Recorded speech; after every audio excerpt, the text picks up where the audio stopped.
ये मेरा रिव्यू है India versus England second ODI का। और ये मैच मैं कहूँगा कि बोरिंग भी था, अच्छा भी था। एटलीस्ट इन पार्ट्स बोरिंग था, ओवरऑल कह सकते हो है तो इंडियन टीम ही तो खींच के तो रखती है। मीटर नहीं, हम लोगों के दिल कि पता नहीं हार जाए नहीं हार जाए। अगर हम इंग्लैंड की बैटिंग की बात करें तो मैं कहूँगा कि स्टार्ट बहुत अच्छा था, हमने वेवर्ड बॉलिंग भी बहुत की। शामी न्यू बॉल का बॉलर नहीं है, ना तो हर्षित राणा न्यू बॉल का बॉलर है। अगर आपको न्यू बॉल करवानी है, अगर बुमराह फिट हो तभी हो सकती है कि एक जगह से अगर बुमराह करेगा तो शायद या तो शामी बेटर परफॉर्म करे, या तो आप शामी को वही वन चेंज पे लगा दो और हार्दिक से फिर पावर प्ले में बॉलिंग करो। ऐसा नहीं कि हार्दिक ने कभी पावर प्ले में बॉलिंग ही नहीं की हो, उसने की है पावर प्ले में बॉलिंग पहले, क्योंकि बहुत वेवर्ड बॉलिंग थी मेरे हिसाब से। और मैं ये भी कहूँगा कि जो आउट भी फिर उसके बाद भाई फिल सॉल्ट का वही वो 26-28 मारे तो उसने, उस डकेट बहुत अच्छा खेल रहा था, उसने मेरिट पे खेला। डकेट का तुम कह सकते हो कि उसकी बहुत जल्दी आ गई थी 50, लेकिन ऐसा नहीं था कि वो आ रहे तेरे जैसे ना। मैं कहूँगा रोहित शर्मा टाइप की, रोहित शर्मा की 50 जल्दी दिख रही थी कि 150 का स्ट्राइक रेट है, लेकिन वो श्रीलंका सीरीज़ या वर्ल्ड कप जैसा नहीं था कि वो एक्टिवली ट्राई कर रहा था कि भाई मैं आगे बढ़ के भी मारूँ पीछे बढ़ के भी, हर बॉल पे मेरा इंटेंट होना चाहिए शॉट का। उसको लगा कि इस बॉल पे मैं मार सकता हूँ तो उसने मारा। रिस्क उसने बाद में लिए, 50 तक तो मेरे को याद है रोहित ने जो बॉल मारी थी वो मेरिट पे मारी थी उसने। एक भी ऐसी बॉल नहीं थी जिसमें मेरे को लगा कि उसने मतलब कि खुद आरा तिरछा जाके ट्राई किया। और सेम चीज़ डकेट का, फिर वही फिल सॉल्ट वही आउट होता है। उस समय बॉल थोड़ा सा ग्रिप कर रहा था, तुम क्रॉस बॉडी शॉट के ले गए, हॉरिजॉन्टल शॉट के ले गए, एज हो गए वरुण पे और आउट हो गए। वरुण की बॉलिंग ठीक थी, आउटस्टैंडिंग नहीं थी। एंड में आके उसने अपनी बॉल और स्लोअर डाली, लेकिन उससे पहले उसने वही स्पीड पे डाली जो उसने T20 में डाली थी, जो थोड़ी फास्ट वाली थी। तो इन अ वे उसको इंग्लैंड वाले मैनेज कर गए, उनको कोई ऐसा कोई प्रॉब्लम नहीं हुई वरुण को खेलने की। तो इन अ वे जो उसका प्लान था गंभीर का कि भाई देखो ये मेरा नया खिलौना है, इसको मैं लाऊंगा कुलदीप के जगह पे, कुलदीप को बैठा दिया, हर्षित को तभी भी खिलाया, अब अर्शदीप को नहीं खिलाया भाई, जबकि हर्षित तुम्हारे चैंपियंस ट्रॉफी के स्क्वाड में भी नहीं ऑफिशियली, अर्शदीप है तुम्हारे स्क्वाड में ऑफिशियली। वो बंदा अभी तक एक ओडीआई मैच नहीं खेला है इस सीरीज में। Like that's a travesty. Harshit बस ये सीरीज खेल रहा है, इसका मतलब एक चीज़ तो सर्टन है कि मोस्ट लाइकली इनको खबर आ चुकी है कि बुमराह अनफिट है। और ये लोग पहले ही अनाउंस कर चुके थे कि जो बुमराह अगर नहीं होगा तो हर्षित जाएगा। तो ये लोग हर्षित को पूरा टेस्ट कर रहे हैं, लेकिन मेरे हिसाब से टेस्टिंग की तो हर्षदीप को भी ज़रूरत है। या तो तुम्हें फिर क्या करना चाहिए था, अक्षर और जडेजा में से एक को बैठा देते, अर्शदीप खेल जाता तो हर्षित की तो प्रैक्टिस हो ही जाती। शामी को तुम इंजरी से अब आया है तो तुम उसे नहीं हटाओगे, और उसके बाद फिर वो भी हो जाता, क्या कहते कि अर्शदीप को भी मौका मिल जाता। और अर्शदीप एक ऐसा बॉलर है जो एक्चुअली न्यू बॉल से डालता है, तो न्यू बॉल से डाल देता वो।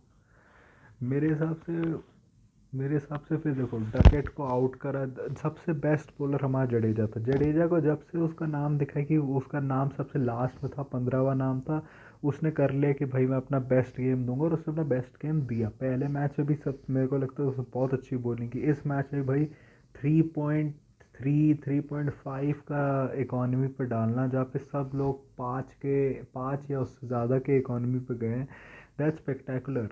मतलब उसने क्रीज का बहुत यूज़ किया, स्पीड्स उसकी अच्छी थी, और उसकी लाइन लेंथ देखो, वो लोग दिखा रहे थे स्टम्प टू स्टम्प डाल रहे, स्टम्प से बाहर बहुत कम 3-4 बॉलें होंगी स्टम्प से बाहर। और उसको जडेजा को बाउंड्री कितनी लगी, आई थिंक 4-5 लगी होगी दोनों मैचेस को मिला के, उसको कोई बाउंड्री नहीं लगी। उसने भाई रूट का विकेट तब लिया जब रूट बिल्कुल सेट हो गया था।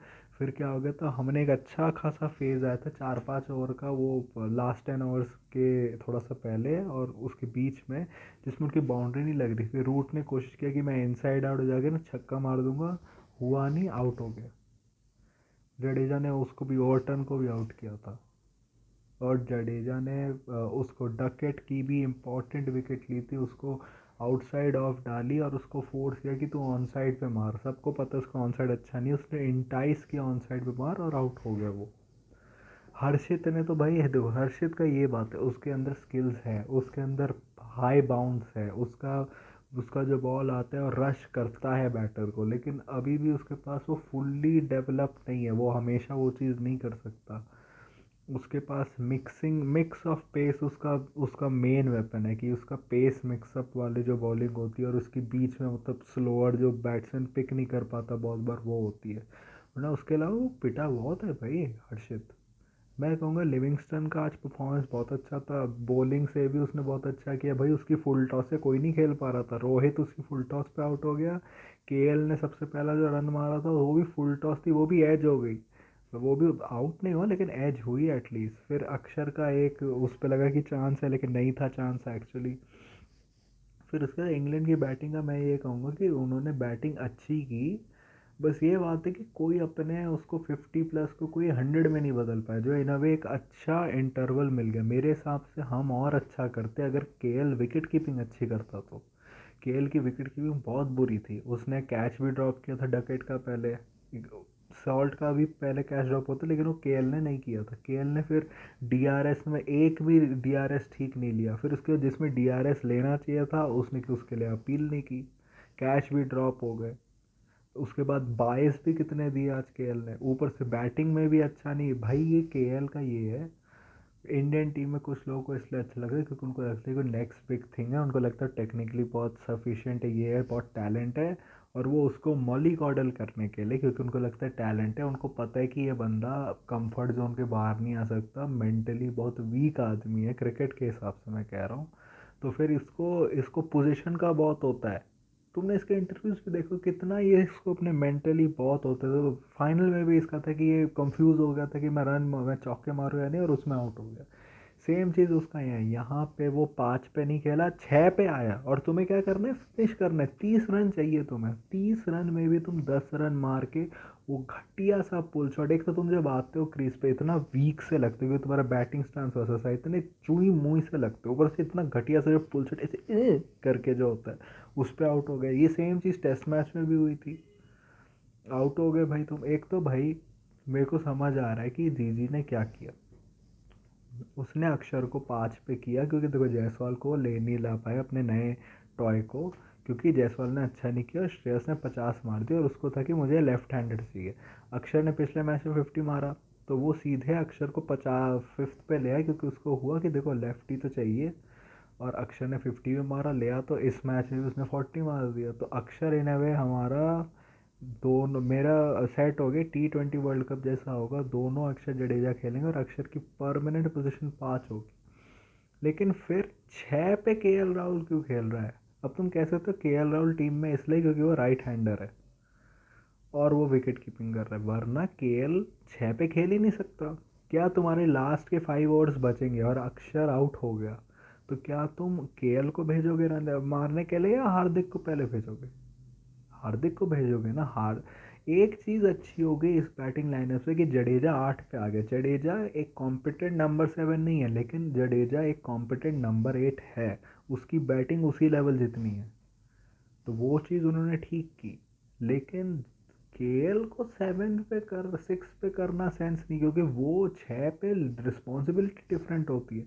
मोस्ट ऑफ द टाइम जब तुम आते हो तुम्हारा काम होता है कि तुम्हें आके मारना है, तुम्हें चीज़ें अग्रेसिव होना है, तुम्हें चीज़ें बढ़ानी है, वो होता है। वैसा नहीं हुआ, लिविंगस्टन ने बड़े अच्छे रन मारे आज, उसने मतलब बिल्कुल चुन के मारा, मतलब उसने उसने हर्षित की तो लंका लगा दी। उसके बाद शामी बिल्कुल इनफेक्टिव, एक विकेट मिल गई उसको, मतलब नीचे वाले आने की बैट्समैन की। लेकिन उसके अलावा एक तो मेरे को वो भी नहीं लगा, एक वो जो फायर होती है ना बॉलिंग में जो वर्ल्ड कप में दिखी, वो फायर नहीं दिखी मेरे को। और ऐसा लग रहा था कि शामी बस अपने ओवर फिनिश करना चाहता था, ना कोई प्लानिंग दिखी ज़्यादा शामी की तरफ से, बस फाइनल ओवर में दिखी कि वो बम्पर बाउंसर डाल दो तो आउट हो जाएगा, वरना नहीं। वो फायर मिसिंग थी, वो एक जो होता है ना एज मिसिंग था बॉलिंग में। क्योंकि इनमें मुझे लगता है फुल्ली फिट भी नहीं, ज़्यादा जोर भी उतना नहीं लगा रहा, क्योंकि मोस्टली बॉल्स 130 वाले रेंज में आ रही है, वैसे करके वो भी नहीं आ रही फिर। तो शामी का भी देखना पड़ेगा कि बॉलिंग हम कैसे मैनेज करेंगे अपनी।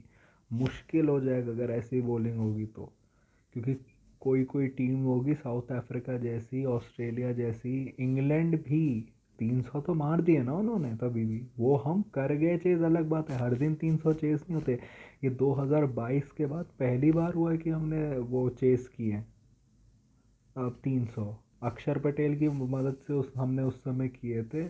और उससे पहले अगर प्रॉपरली देखो तो 2019 या 2021 या उसमें किए थे जब कोहली वोली सब थे।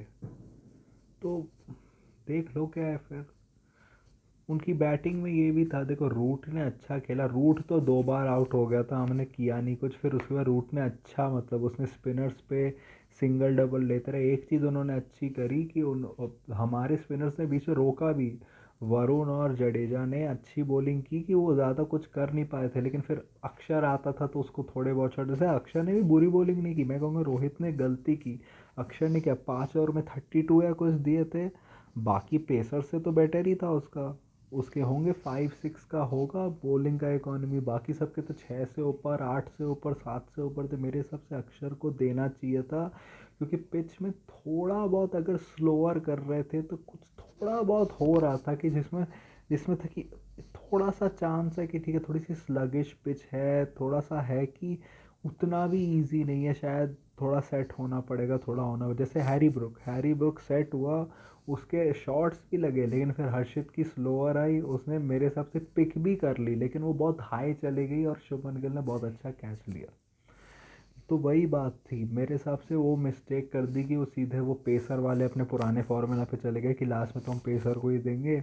ऑफकोर्स लास्ट ओवर नहीं कराना चाहिए था कि तुम स्पिनर से नहीं कराओगे, लेकिन तुम बीच में स्पिनर्स को दे सकते थे 45, 46, 47 वाले ओवर्स को, जो तुमने नहीं दिए, जो मुझे लगता है देने चाहिए थे। क्योंकि हर्षित बहुत पिटा भाई, मतलब आदिल राशिद से यार 3 बैक टू बैक चौके खा रहे हैं। ऐसा नहीं कि आदिल राशिद रन नहीं मारता, ऐसा नहीं कि शामी अपने पीक फॉर्म में रन नहीं खाया, वो डेथ में शामी कभी अच्छा नहीं रहता है। अगर तुम उसका इकोनॉमी रेट देखो 8 से ऊपर जाता है उसमें, डेथ ओवर्स में 7-8 से ऊपर जाता है। लेकिन यार वो फायर दिख रही है यार, ऐसा नहीं लग रहा कि मोहम्मद शामी आ रहा है बॉलिंग करने, क्योंकि असली में वो बूढ़ा हो चुका है, इंजर्ड है। तो मेरे हिसाब से उसको बुमराह का सपोर्ट चाहिए, वो ऐसे नहीं कर सकता हर्षित के साथ मिलके, उसको बुमराह का सपोर्ट की ज़रूरत है। हार्दिक भी बहुत फिट है, जबकि हार्दिक ने विकेट लिया, लेकिन भाई उससे ज़्यादा एक्सपेक्ट भी नहीं कर सकते, वो है छठा बॉलर ही। बात है इस लाइनअप में जहाँ पे तुम्हारे पास दो ऐसे बॉलर है जो नई बॉल से नहीं डालते, तुम उनको फोर्सफुली डलवा रहे हो। उसमें हर्षित है जिसका सेकंड गेम है, अक्षर जडेजा, दोनों लेफ्ट आर्म स्पिनर खेले। तुम कह सकते हो कि दोनों का डिफरेंट रिलीज पॉइंट्स होता है, दोनों डिफरेंट चीज़ें ऑफर करते हैं, लेकिन आखिर में है वो लेफ्ट आर्म स्पिनर ही। एक ऑफ स्पिनर की जो वैरायटी होगी वो इन दोनों के रिलीज पॉइंट जितने भी डिफरेंट हो वो ज़्यादा वैरायटी देगा, या फिर कोई एक लेग स्पिनर ज़्यादा वैरायटी देगा अलग से। तो वो नहीं हुआ। फिर मैं वही कहूँगा, एक तो जेमी ओवर्टन थोड़ा सा येड़ा है, जब वहाँ लिविंगस्टन है तो तेरे को क्या शॉट मारने की ज़रूरत थी, हवा में नहीं मारता शॉट। हमने आखिर में ऑल आउट कर दिया उनको, कह सकते हो कि उनको थोड़े बहुत स्टार्ट्स ही मिले कुछ लोगों को जो कन्वर्ट नहीं हो पाए। लिविंगस्टन ने बहुत अच्छी बैटिंग की, मैं कहूँगा कैप्टेंसी ठीक थी, मतलब कोई एक्स्ट्रा ऑर्डिनरी नहीं कहूँगा मैं, कोई बहुत बुरी भी नहीं कहूँगा, लेकिन ऐसे कहूँगा कुछ टैक्टिकल मिस्टेक्स थे जिसको बाद आगे जाके ध्यान रखना पड़ेगा। फिर बैटिंग में कहूँ तो हमारी ओपनिंग पार्टनरशिप तो स्प्लेंडेड थी। रोहित की जब तक उसकी 50 हुई थी तब तक मैंने एक ऐसा शॉट नहीं देखा जिसको तुम देख के कहोगे वो देखो ये तो अल्ट्रा अग्रेसिव होने की। जैसे श्रीलंका सीरीज़ में था कि हर बॉल में वो निकलने की कोशिश कर रहा था, हर बॉल पे उसको देख के लग रहा था कि वो मेरे को उस पर शॉट मारना है, वैसा बिल्कुल नहीं लग रहा था। ये वो वाला रोहित लग रहा था जो थोड़ा बहुत मुंबई इंडियंस के लिए पिछले सीज़न में स्टार्टिंग में जो उसने बैटिंग की थी ना, कि अग्रेसिव, लेकिन बीच में अगर कोई बॉल सिंगल वाली तो ले ली, फिर वो बाद में फॉर्म ख़राब हो गया, लेकिन वो वैसा वाला रोहित लग रहा था। गिल ने वही किया जो उसका रोल था कि भाई उसने टाइम लिया, उससे सिंगल डबल लिए, और उसने वैसे वैसे करी उसने बैटिंग। राशिद आज रन खाया, लेकिन राशिद हमेशा थ्रेटनिंग लगा मुझे। एक तो कोहली महाराज जी की बात कर लेते हैं, हमारे किंग किंग की। भाई देखो, आई गेट इट बॉल अच्छा था, लेकिन यार तुम अगर स्टंपिंग हो जाते मुझे कोई प्रॉब्लम नहीं होती, लेकिन एज हो गए यार, एज स्टंपिंग हो जाते तो होता है स्पिन होके हो गई, स्पिन होके हुई तब भी बॉल स्पिन इतनी करी तब भी तुम्हारा एज लग गया उस पर, और तुम देख तो ऐसे रहते रोहित की तरफ कि भाई तुम्हारा बैट ग्राउंड पे लगा है, और कि है ये कैसे हो गया भाई, सेम चीज़ फिर कैसे होगा जब तुम बैटिंग पे भी है तब भी फटी पड़ी थी, कि तुम एक तो पता नहीं इधर उधर देख रहे हो, पता नहीं क्या वार्म अप करके आते नहीं हो, बॉल वॉचिंग इतनी पता नहीं इतने वो लग रहे हो, क्या कहते हैं बिल्कुल लूस लूस से लग रहे हो। एक अच्छा शॉट था जिसपे चौका मिल गया, एक अच्छा था जिसपे तुम्हें सिंगल मिल गया, फिर स्पिन आती तुम खत्म हो गए, और उन्होंने तुम्हें बिल्कुल अब कैसे यार क्या क्या आउट कर रहे हैं, उनको पता था कि तुम्हें स्पिन पे स्ट्रगल होगा, आदिल राशिद वैसे भी स्लोअर कर करके रेव्स ला रहा है अपनी बॉल पे, उससे और हिलती है बॉल आखिर में आके, जिसे बैट्समैन को एडजस्ट करना पड़ता है, तुम हो गए आउट। क्या ही कहे भाई, आज और रोहित के फैंस से सुनना पड़ेगा, क्योंकि वो उसने 100 मार दिया, अब लोग भूल जाएंगे उसके पहले, और मैं तो कहूँगा रोहित का अच्छा है भाई, बैक टू फॉर्म। आज वो डिटर्मिंड भी था, वो वैसे मोड पे नहीं था कि भाई मैंने 50 मार लिया अब मैं ना वो अंधाधुन मार तो निकल जाता, उसको पता था कि उसकी ज़रूरत है चेस के लिए, और वो आखिर तक या फिर चलो 80 रन या समथिंग तक रहा, फिर वो एक फुल टॉस है उसमें थोड़ा उसका दिमाग हिल गया, उसने आगे बढ़ा, एज हो गया, टॉप एज हो गया और आउट हो गया वो, लेकिन वो उसकी कोशिश वही थी कि मैं एंड तक रहूँ, और इन अ वे मैं कहूँगा उसके बाद जो गेम बोरिंग हुआ वो इन अ वे रोहित के कहने पर ही, और रोहित ने ही श्रेयस को कहा भाई तू आखिर तक रहे चेस, वो जब जा रहा था गया तो आखिर तो तेरे को हमें चेस करने की ज़रूरत है, आखिर तक रहे, वरना श्रेयस जिस मूड में था वो एक्स्ट्रा बिजी था आज, वो मतलब आया था वही पिछले गेम जैसे, और देखो उस वो बंदा था जिसने रियल रिस्क लिए थे हर शॉट पे, मतलब मार्कवुड को कहीं से भी चौका मार देना, पुल शॉट मार देना, और वो ये था, ये चीज़ ठीक थी, वो शॉर्ट बॉल के लिए ही खेल रहा था बैक फुट में क्रीज में अंदर जाके, लेकिन वो अब क्या कर रहा था, जो पहले उसकी प्रॉब्लम हो रही थी, वो पहले बैक फुट पे जाता था लेकिन वो पोजीशन ठीक नहीं ले पाता था जिस पे वो शॉट मारे, अब वो बैक फुट पे जाता है, वो जो जो टाइम होता है जिसमें बैट्समैन के पास टाइम होता है एक राइट पोजीशन में आना है, उतना वो सीख गया कि मैं राइट पोजीशन में आ जाऊंगा बैकफुट पे जाके कि वो मेरा शॉट बिल्कुल अच्छे से कनेक्ट हो जाए, और वो हुआ, पुल शॉट उसने मारा, छक्का हो गया, बैकफुट पे आके उसने इतने चौके छक्के मारे, फिर वो जब रोहित ने बोला फिर वो रुक गया, फिर वो सिंगल डबल करने लगा, और मुझे लगता है इन अ वे वो उसके अंदर ज्वालामुखी था जो फिर फट गया, जो रन जो अक्षर के रन वाला था जिसमें वो खुद पता नहीं कितना, अक्षर थोड़ा सा आगे क्या बढ़ा, अक्षर ने रोका, वो तब तक उसकी क्रीज तक पहुंच गया था, फिर वापस भाग के गया तब तक आउट हो गया। एक तो हम इंडियन हैं, हम कभी स्ट्रेट अवे नहीं जीतेंगे, सबको देंगे ही, मतलब करके रोहित आउट हो गया था, जब कोहली आउट हुआ था प्रेशर लग रहा था मुझे श्रेयस और रोहित के मुंह पे, जबकि हम लोग ठीक पोजीशन में थे, लेकिन उनको भी पता था कि अगर कुछ हो गया तो हो गया काम हमारा।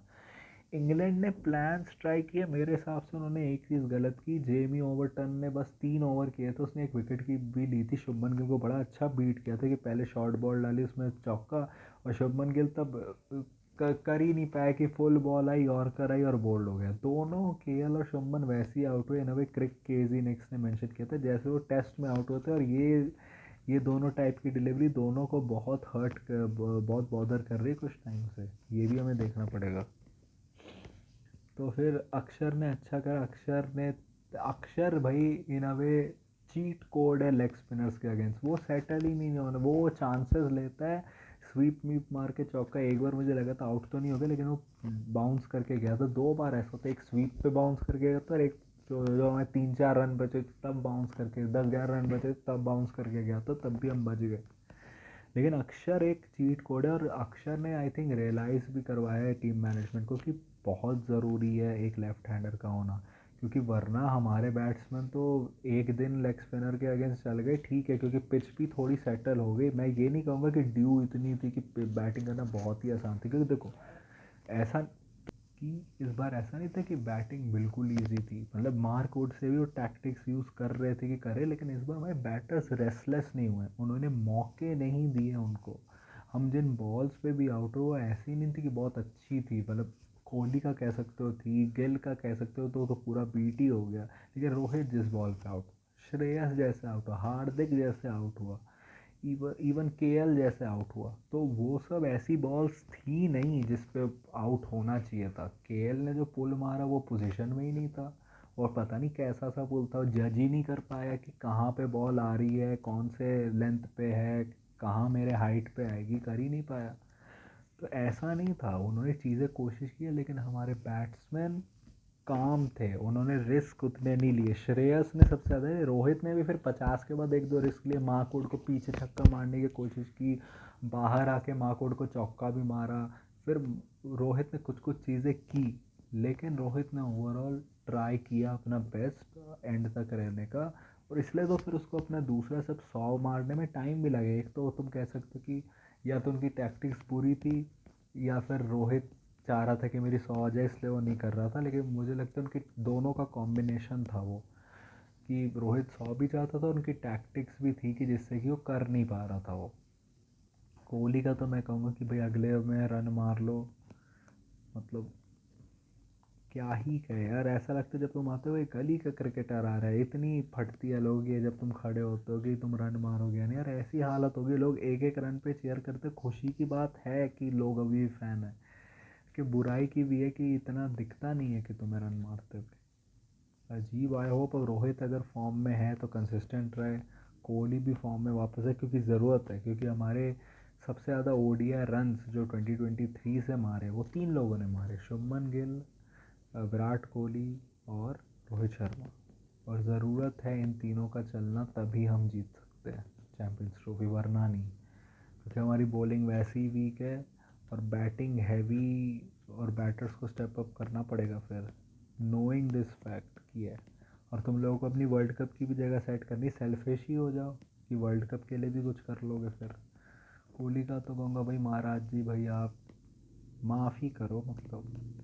बाकी सबका मैं यही कहूँगा, बॉलर उनका इंग्लैंड का सबसे अच्छा तो वही था, लिविंगस्टन था। और उसके बाद कह सकते हो ओवरटन था, क्योंकि ओवरटन ने तो विकेट्स लिए, उसने तो केएल राहुल को भी आउट किया, उसने गिल को भी आउट किया, जबकि गिल से वो पिट रहा था तब भी। तो लेट्स से हम जीत गए ओडीआई सीरीज़। ये हमारी लगता है 7th consecutive ODI series win है इंग्लैंड के ऊपर। जो इस बार रोहित आया था तो लग रहा था नहीं होगी, लेकिन हो गई। आई जस्ट होप हम एंड में भी कंटिन्यू करें momentum. I hope Bumrah fit हो जाए, और I hope next match Rishabh को चांस दिया जाए। I hope. मैं स्ट्रैटेजी समझ रहा हूँ, अगर स्ट्रैटेजी है तो मोस्ट लाइकली गंभीर नहीं देगा, लेकिन आई थिंक केएल अब जब 2 इनिंग्स फेल हो गया तो फिर आपको अपने बैकअप विकेट कीपर को एक मैच तो देना चाहिए ट्राई करने के लिए, क्योंकि आपके पास इसके बाद सीरीज़ तो है नहीं, सीधे आप जाओगे खेलने के लिए champions trophy. So that was my review for today. अगर आपको ये कंटेंट अच्छा लगे तो लाइक शेयर सब्सक्राइब करें, नहीं अच्छा लगे तो उनसे शेयर करें जिनको अच्छा लगता हो। मेरे सोशल मीडिया लिंक्स डिस्क्रिप्शन में, उनको जाके फॉलो करें। और जो इंस्टाग्राम और ट्विटर के लिंक है, मेरा यूपीआई आईडी shab@OKICICI भी डिस्क्रिप्शन में है। उस पर आप जितना श्रद्धापूर्वक पैसा डोनेट कर सकते करें, जिससे कि मैं अपने, जिससे एक स्टेप हो कि मैं अपने यूट्यूब को एक परमानेंट करियर ऑप्शन बना पाऊँ। और that was it for me today. So thank you, goodbye, अलविदा।